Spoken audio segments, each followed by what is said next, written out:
Mr. Hill, will you please call the roll? Mrs. Cruzen. Here. Mr. Harris. Here. Mr. McDonald. Here. Mrs. McFerrin. Here. Mr. Sebring. Here.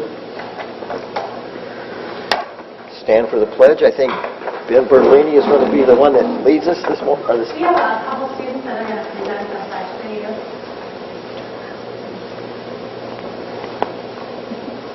Hi, my name is Ben Bertolini.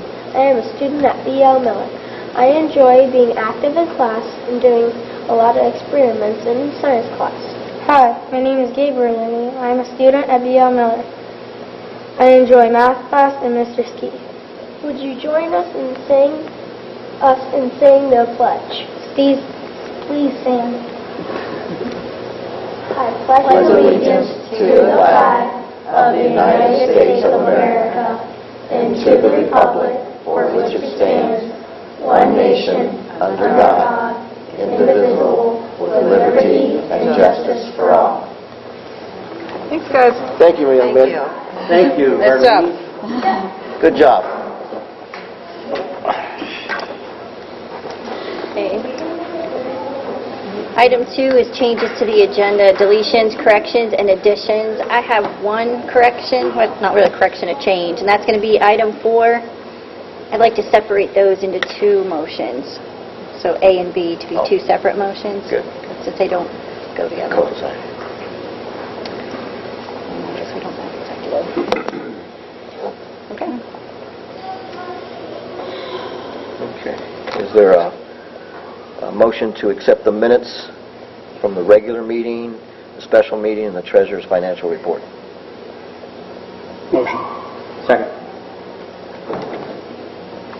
Discussion? Call the roll. Mr. Sacco. Yes. Mr. McDonald. Yes. Mrs. Cruzen. Yes. Mr. Harris. Yes. Mrs. McFerrin. Yes. Okay. Motion to approve the following. We're going to do 4A first, which is the 5-year forecast. There's backup material for you. Is there a motion? Motion. Is there a second? Second. Discussion? I'd like to address the board if I could. As you know, the 5-year forecast is a document that has to be submitted to the state by the end of October. It is a projection of our revenue and expenditures for the next 5 years. Obviously, in 2015, that projection is going to be a lot more accurate than it is in 2019. The further out you go in the forecast, the less accurate it becomes because there's an opportunity for change. Our enrollment can change, our revenue from the state can change, local revenue can change, our expenses can change. There's a lot of things can change. So I just want to give the board kind of a quick overview of the forecast. The revenue is pretty much based on our certificate of estimated resources that the board approved last month.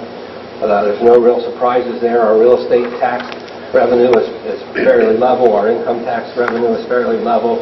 And what we get from the state, it's really hard to say. Without the ingredient of ADM, knowing what it's going to be next year and the year after that and the year after that. So I pretty much projected that out. And the same way with the other property tax allocation and the other revenue. The reason the other revenue is a little higher in 2015 than it is in the rest of the years is because we'll probably be moving the rest of the... It shows moving some money out of the medical reserve, but it's not necessary that we do so. It just shows that in case we do. And we haven't had to yet this year, and we're 3 months in. And on the expenditure side, that follows the appropriation measure pretty much with salaries, benefits. Benefits are your retirement, your Medicare, your workers' comp, and health insurance. And those are all calculated in there. The notes that are attached to the 5-year forecast kind of explain how those things were calculated. As you can see, in the first year, we take in more money than we spend, and that's always a good thing. So it shows a pretty decent balance at the end. But as we go through the forecast, if the revenue stays level and the expenditures go up, then your balance is going to decrease.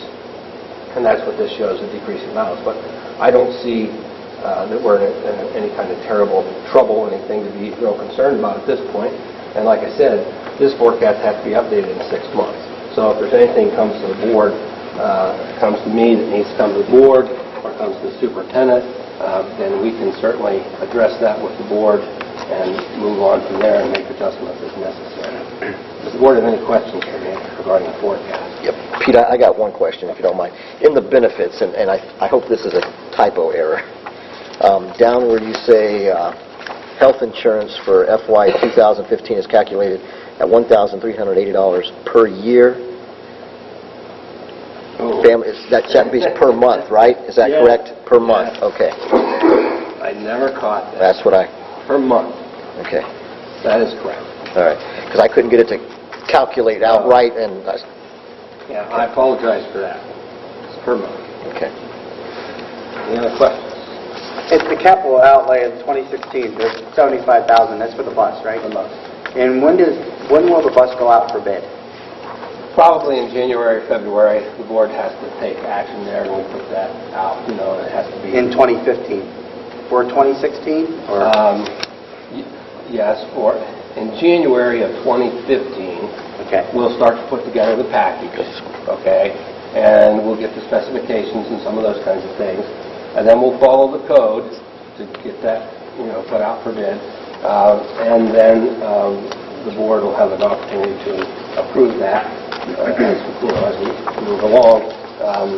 Usually we only need about a 3-month lead time to get bus delivered, but we'll start working on this, like I said, January, February.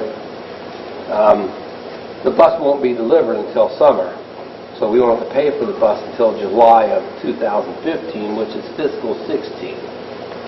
Okay, everybody understand that? Okay. Yep.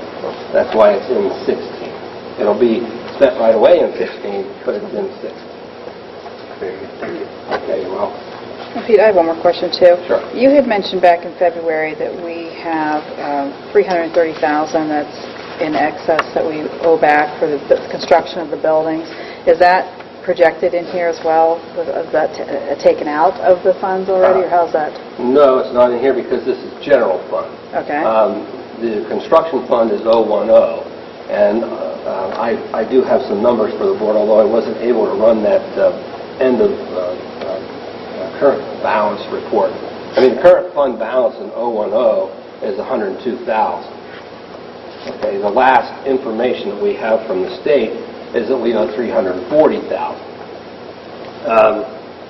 It's going to be a long process to work that issue out. It's not something that happens overnight. And even if the state does determine that we owe the money, which I'm going to fight long and hard that we don't, but even if they decide that we do, they've made term arrangements with other school districts where you pay what's in the fund, which would take our balance down into the $200,000 range, $220,000, $230,000, because we're looking at about a $340,000 number. So you're right, Mrs. McFerrin, that is an accurate number. So generally what we've seen happen is that money comes out of the permanent improvement fund over time. I've talked to some folks about, recently I haven't had a conversation with people at Wyndham, but Wyndham was facing the same situation. Only their debt was about $1 million. So we've spent that money in what we believe has been several years. I mean, that money's been spent over several years to get us down from a $340,000 balance to a $102,000 balance. What has that money been spent towards? Well, I'd have to dig that up because it's back several years. For example, we spent the biggest portion of that money was spent clear back in 2007 was $92,167.27. And from what I can recall, that big of a number, you think it would stick in my mind, and it does, it was switches. Now, when I say switches, I don't mean light switches like we think of here. I mean electronic switches in our communication system.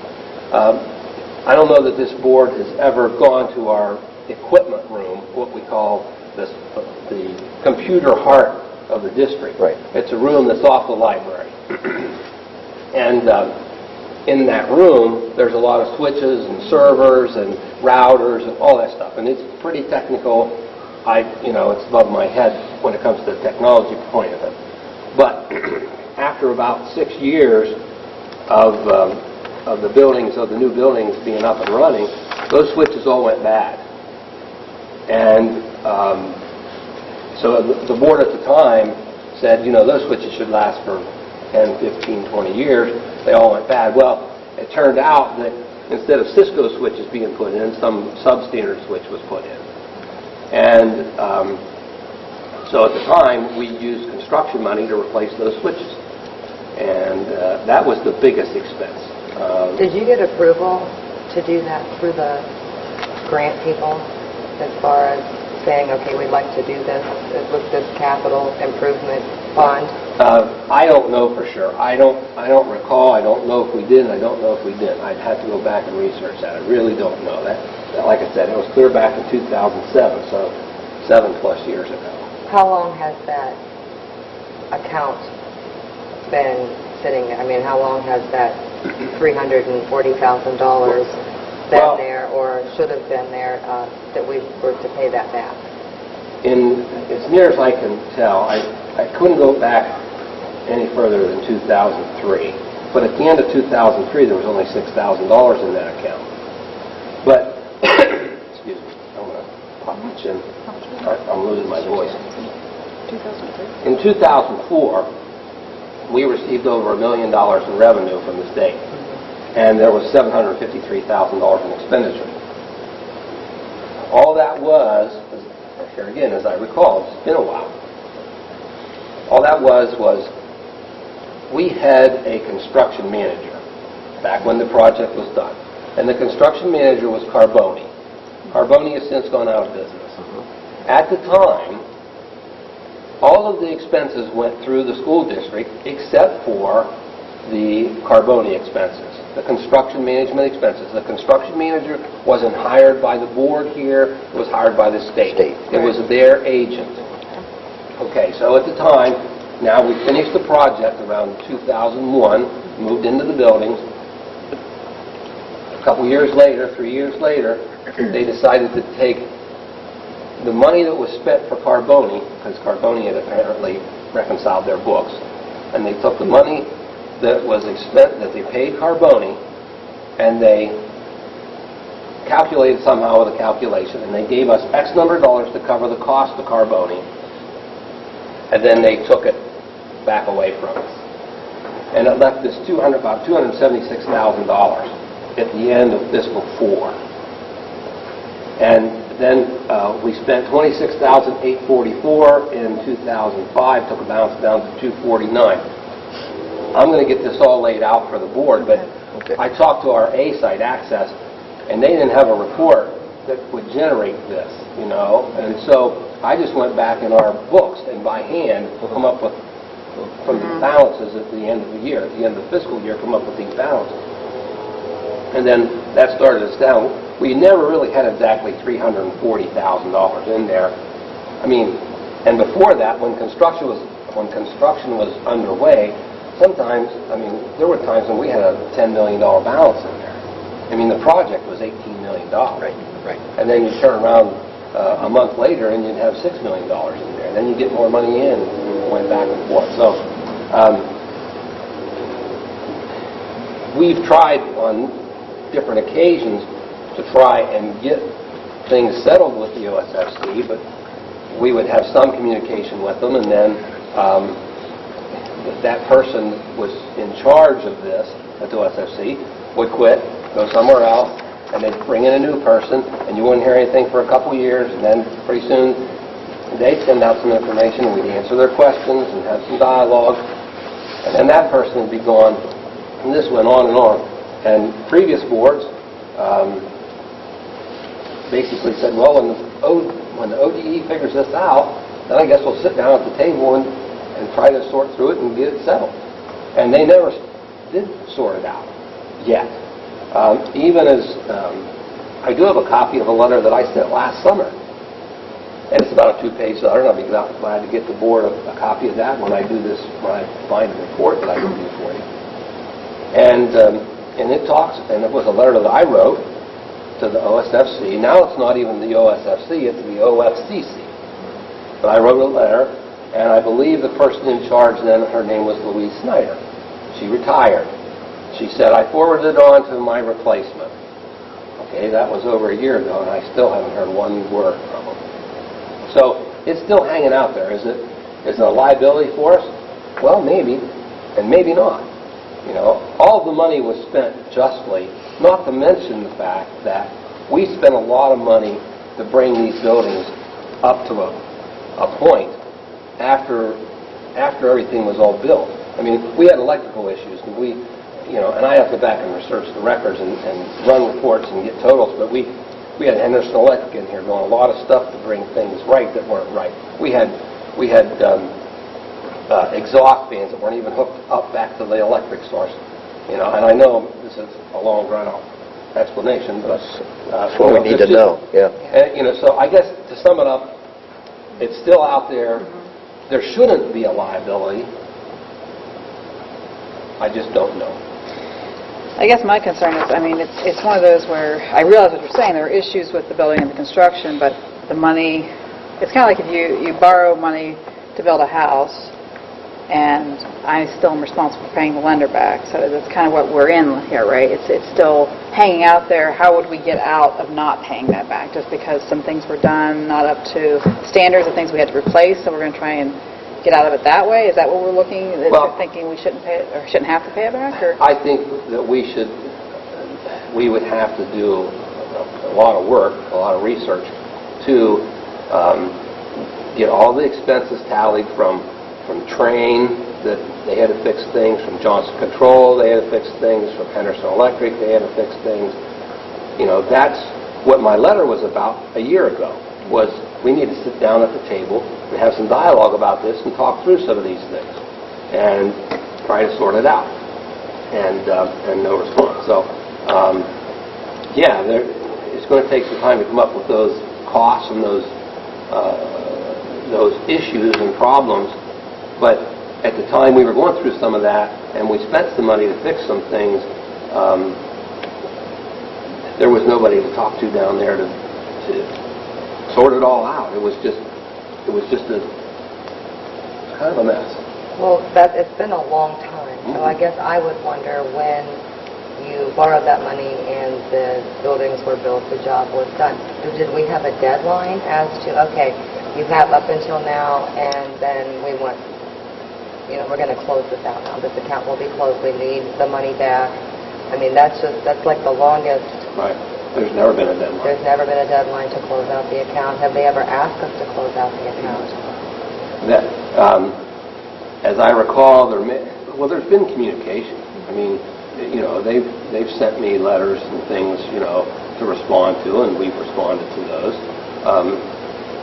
And then things happen, and it just doesn't go to the next step. But they've never asked us to close it out at any point? Well, I don't recall word for word what the letter said. Obviously, the letters that they sent us were to get the process done and to get it closed out.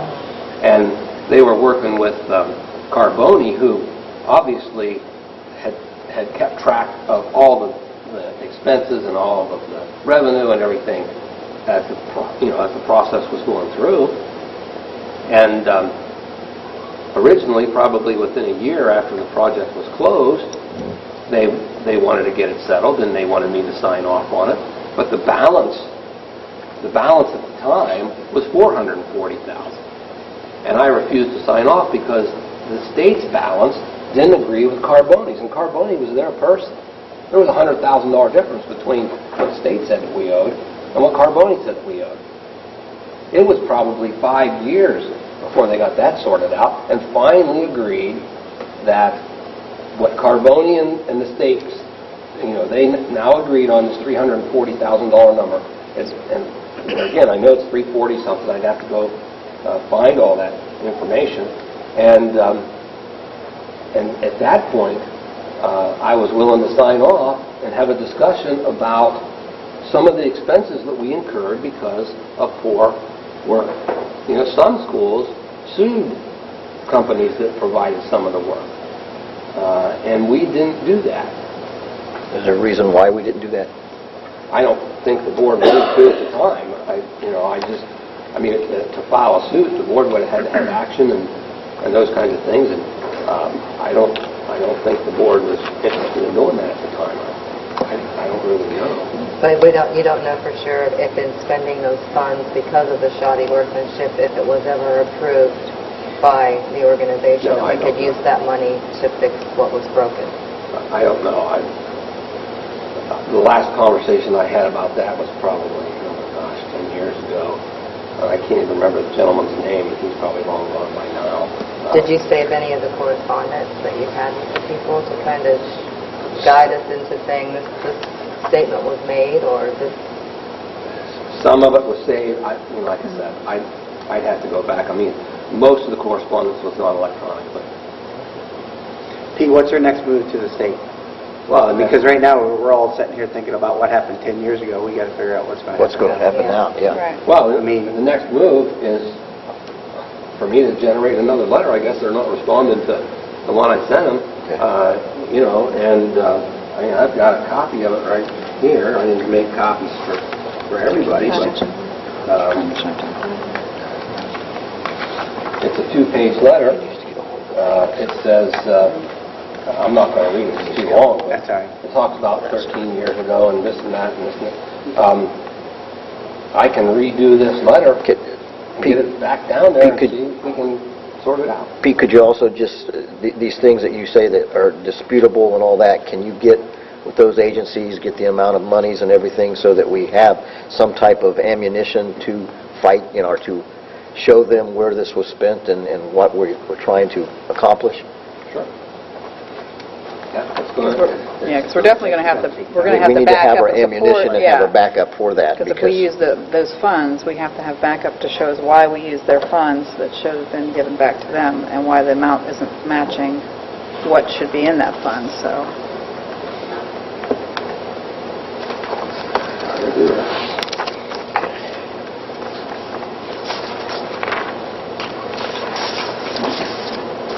Any other discussion then in the forecast? Call the roll. Mr. Safko? Yes. Mr. McDonald? Yes. Mrs. Cruson? Yes. Mr. Harris? Yes. Mrs. McFerrin? Yes. Okay, motion 4B would be to approve the transportation routes for 2014-15, approving the routes and stops. Motion? Second. Any discussion? Call the roll. Mrs. McFerrin? Yes. Mr. Harris? Yes. Mrs. Cruson? Yes. Mr. McDonald? Yes. Mr. Safko? Yes. Okay, then item 5 is several donations. I'll let you read them since there's multiple ones there. So items A through C. And just for clarification, item A, Stacy, that's one of our teachers. That's for her program that she runs, the ED program. Okay. They provided money so she could buy incentives for Oh, wow. classroom. That's good. Motion. Second? Discussion? Call the roll. Mr. Safko? Yes. Mrs. McFerrin? Yes. Mrs. Cruson? Yes. Mr. Harris? Yes. Mr. McDonald? Yes. Does cheerleaders receive $1,000 or $100? That's, It's 100, it's a typo. I caught that tonight. No, actually, I thought it was $1, but... I know, I know. I always reread before we come in, and I saw that. So. Item 6, motion to approve Principal Chris Corby and Heather Whitby as credentialed OTES evaluators. Motion? Second. Don't fight over it. Just let you want it in stereo. Any discussion? Call the roll, please. Mrs. McFerrin? Yes. Mrs. Cruson? Yes. Mr. Harris? Yes. Mr. McDonald? Yes. Mr. Safko? Yes. Okay, 7 is motion to approve job descriptions for the various teaching positions in the district. So items A through C. Motion. Second? Discussion? Call the roll. Mr. Harris? Yes. Mrs. McFerrin? Yes. Mrs. Cruson? Yes. Mr. McDonald? Yes. Mr. Safko? Yes. Item 8 is very long, so that's several board policies. Most of them were mandatory. A few just required some revisions so that we're up to date. And that would be items A through BB. I only have one question. Well, you got to wait till we have a motion and a second. Oh, I'm sorry. Please. Robert's rules. Second. Discussion? Yes. Okay. In the emergency section, Okay. and I have nothing against the police officers, but it really doesn't have anything, if you see everything is sort of law enforcement, and it really doesn't state anything for the fire department other than the last paragraph. So I guess I'm really, as a firefighter here, if meningitis or something was out in the school, the law enforcement would not be called. You understand where I'm coming from there? So, I mean, there's other things also that would happen in the school that the fire department would be up here, and it's really not stated. I don't think it's clearly stated. Do you know which policy you're referring Just to? the Emergency medical, not emergency medical, crazy. in the emergency, and I could be, you know, Management plan? off on this here, but There's so many of them. yeah, emergency management plan, yes. What number? What number is that? 926.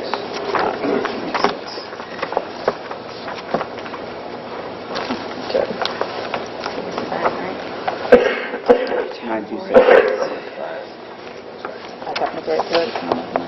See, I mean, all here it says administration to involve community, law enforcement, and safety officials. And then, I mean, as you go down through here, other than the last paragraph, there's everything on here is law enforcement.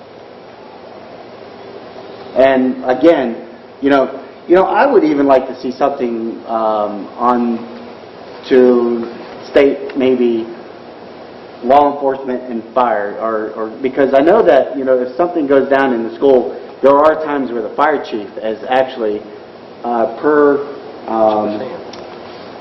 our state, he's in charge. Wouldn't that fall under that then? Yeah.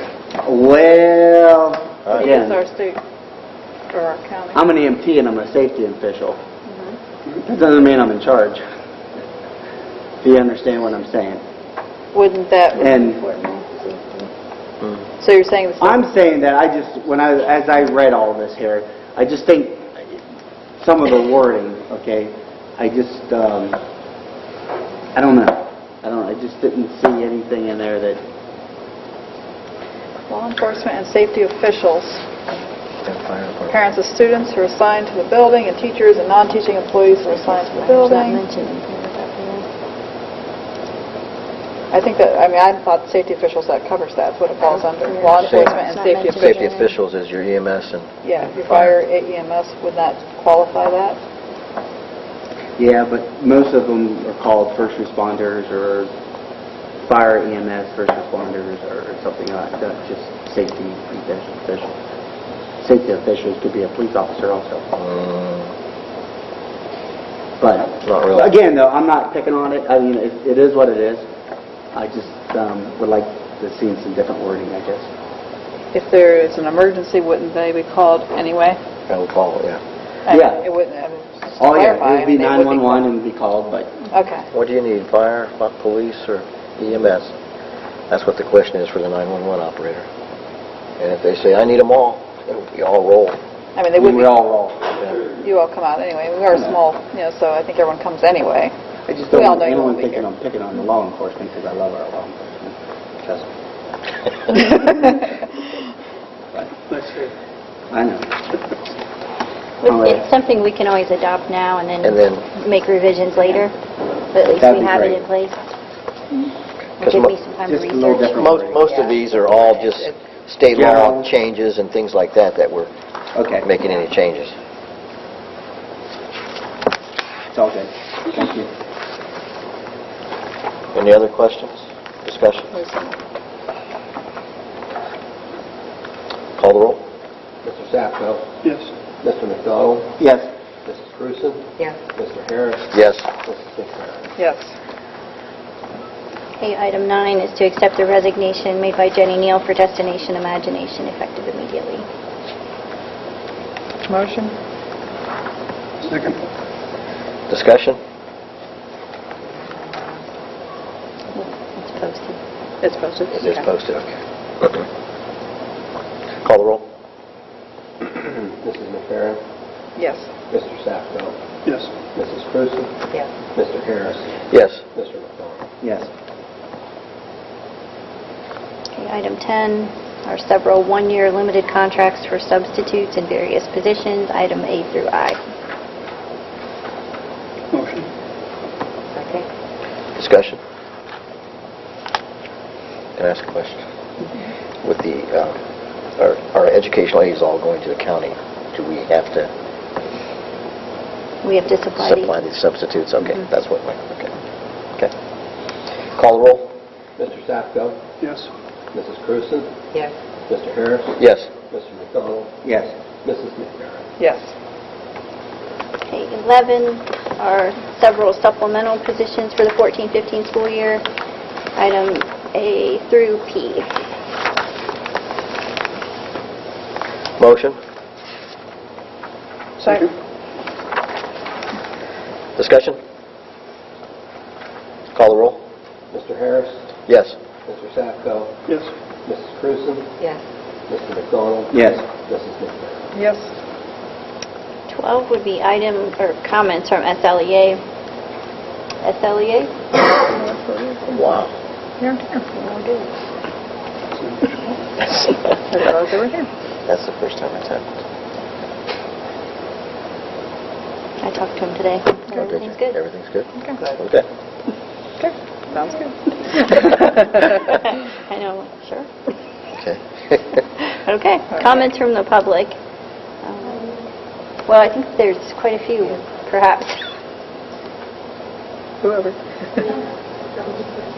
Whatever. Yep. Whatever you feel, whatever you want to do, say, ready, back up. I think it's important, but I'm going to turn this over to my manager. The program that we are hoping to maybe implement here in Sebring is a program from West Prevention and Recovery Services, and that's my employer. I currently work as a prevention specialist in a few different school districts currently, and it's a program that, I'll just read what our goal is here. It's to empower youth and families through an organized sequence of activities intended to educate, build skills, and alter risky behaviors. We do have a curriculum, it's evidence-based, several different programming we like to use on middle school and high school students, and because I'm coming from a subjective viewpoint, being this my school, my kids go here, I wanted to bring Krista, my manager, along to be a little bit more objective. But I would love to have the program here, whether it be me working it or anybody else. I just would like to see a prevention program here at Sebring. So, Krista Bennett. Oh, I'm just going to stay seated. That's fine. That's fine. Because I'm lazy. But, you know, I just thought I'd come along and introduce the program. So we actually serve 20 different schools in Stark and Carroll County, middle schools and high schools, with our prevention services. Like Stacey has said, we have evidence-based programming. So in the middle school, we'll do either universal, which means all of our students receive the programming, or else we will do selected. And in the high school, we also do selected. What that means is we target, it kind of depends on the school population, but usually about 30 students that are considered at risk, which could be anything that would put them at risk for substance abuse. So if they don't have good role models, they have behavior issues, maybe if they are hanging out with students who are experimenting. Our whole goal is to kind of do a character building program with them. And that way, you know, we're trying to reduce those risky behaviors, and it delays the onset of use for them. That's kind of our whole goal. And, you know, throughout that, we also do service learning projects, so we can incorporate some sort of, you know, bullying program with them too, and have the students kind of do a campaign through the school. They can work in the community as well. We like to try and incorporate a well-rounded program for our students. So I thought I'd come in and introduce, and I have pamphlets on our program. I have my card as well, so just thought we would introduce it in case you guys were interested. It's for the cost. And it is free. It is actually, sorry, I meant to say that and I heard you. We'll take on. It is actually free to our schools. We've never charged any of our schools. We are grant funded. We get United Way money. We get money for board, for any grants we can get our hands on. So. Well, definitely, we'll take copies of what you have.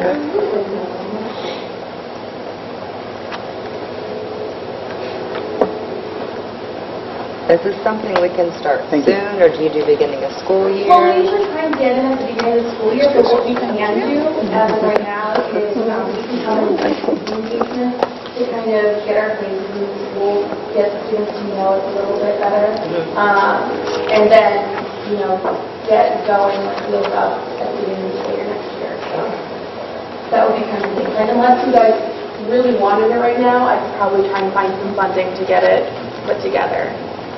Okay. Any other questions?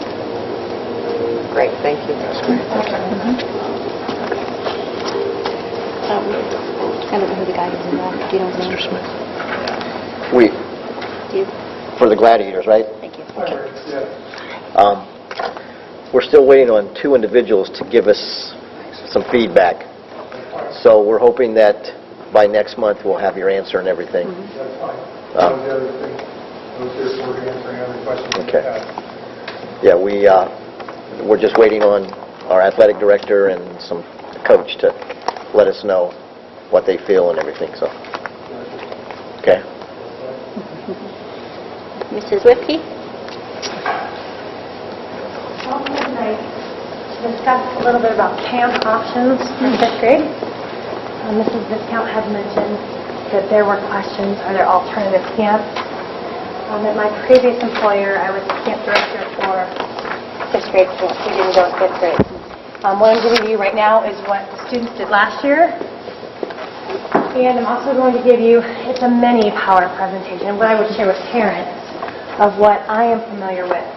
I personally do not have a preference with either camp, either Canaan Acres or Elkhorn Christian Valley Camp. I can speak personally from the Elkhorn perspective, so let me give this to you and let you just kind of peruse it.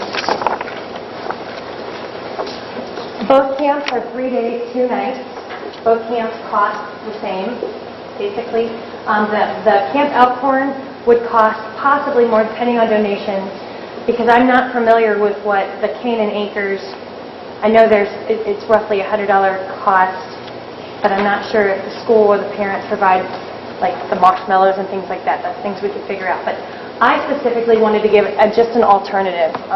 In Stark County, most of the larger schools went to a camp called Camp Muskingum, which I found a little bit like your Camp Fitch. So when my district found themselves 7 years ago not able to afford that camp anymore, we stopped going to camp for 5 years because our levies didn't pass and we had to make cuts. So 3 years ago, we hopped and tried different camps, and then basically I was charged with another teacher of, can you recreate Muskingum somewhere else, because the families weren't very satisfied. So what you'll see, if you look at the third slide that says 3 days, 12 classes, those were the classes that we were able to recreate. This camp specifically is an outdoor camp, so you've got zip line, rock wall, high ropes, and low ropes. That's what the camp provides. And then the other 8 classes to fill up is what staff and volunteers would provide. So it depends on the program that you want. I know it's pretty tiny, but on the second page I put the 2-day schedule. So the kids go through 12 1-hour classes. Ooh, I think we went to 13. I'm not sure if it's 12 or 13. And again, those classes can change depending on what experience you want for the kids. It's really a matter of who are the volunteers going and what do they want to teach. So, and I initially thought that the Camp Elkhorn might be a little bit more expensive just because the high school kids pay half and the volunteer adults pay, I think, 3/4, which our PTO organization picked up the cost of most of that. But I did find out today that Canaan Acres, we did not pay, we meaning school, did not pay for the, let me take that back. the students paid for themselves, but the school ended up paying for the adults and the high school youth that went. So I think the cost would be comparable. I'm just giving you an alternative. I think, like I said, I think they're both fairly similar. Canaan Acres looks like it's a little bit more pioneerish. And then Camp Elkhorn is what we called it. It's a bit more outdoorsy, so it just depends on what you want. The Camp Elkhorn is a little farther than Canaan Acres. Canaan Acres is actually my backyard, like literally 2 houses from me. So if we went there, it'd be easy to supervise. But it really depends on what you want. Even though it's called Camp Elkhorn and its official name is Elkhorn Valley Christian Camp, there isn't a Christian affiliation. There's one room where the teachers use where there is a crucifix, but the students don't see that. If it's raining, there's a big facility like twice the size of this that I think there also might be a crucifix, but again, they're in there to stay wet. They're not worshiping or anything like that. The staff that's there is not church staff. It's paid outdoor education, insured educators. So the camp is fully insured. They tell me that they pay more for their soccer. They have a field where you can do soccer, football, something called Gaga. He told me he pays more for the insurance for that field than he does for all the insurances for the high ropes, zip line, and all that because of all the gear and helmet wear that they use. So it is safe. If you have more questions specifically, I'd be more than happy to answer any of those. But most of the slides will, answer, what the parents wanted to know. It would be further, so there would be a larger transportation cost. Do you have specific questions? You said you did this at your other school? I did this at Glen Oak. What time of year was it that you went? Actually, Glen Oak is scheduled to go, the week that they have available that we could do is May 11th and 13th, so Glen Oak will go there next week. They always go the week before their school is out. And the first year we went, it was really cool. They actually brought in heaters for the dorms, and then last year it was perfect, just absolutely perfect weather. So the dorms are dorms, the bathrooms are inside, so at night there's no reason for the kids to come out. And the high school students sleep in the dorms with the students, the adults do not. And the adult facilities are right, literally, like from me to Warford, that wall. So it's pretty, and they're exhausted. I mean, the hiking alone, going from place to place, it takes about 5 to 10 minutes to get to each place. So I know the building that I was working with we had 500 sixth graders in our building. About 400 of them went, and they were exhausted. So we took our nurse with us. She administered. There's a full clinic there. And then for the staff, the nurse, myself, I think there was another. There's a golf cart to get around quick, and he provides the walkie-talkies too. So, but any other questions? This is discount. You can send any my way if anyone has any. I really don't have a preference. A professional preference. I know Camp Elkhorn. I know Mark, the director. He worked amazingly with us. So, to be able to recreate that other districts were paying $250 for, and we got him down to $100. I know that Glen Oak will probably continue to go there for the next 20 years, but that's it. That's in Bergholz? It is. So, and I can't remember do you know what off the top of your head or anybody what the cost was that we did last year, or what this cost might be, an estimate that kind of knows? Because parents are going to obviously want to know that.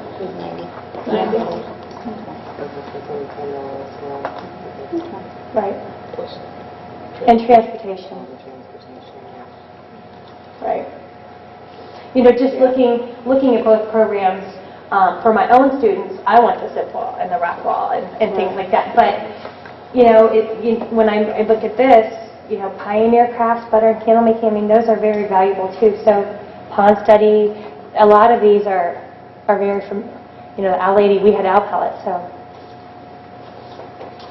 I think the kids are going to reap the benefit of either program. I appreciate that they get a program.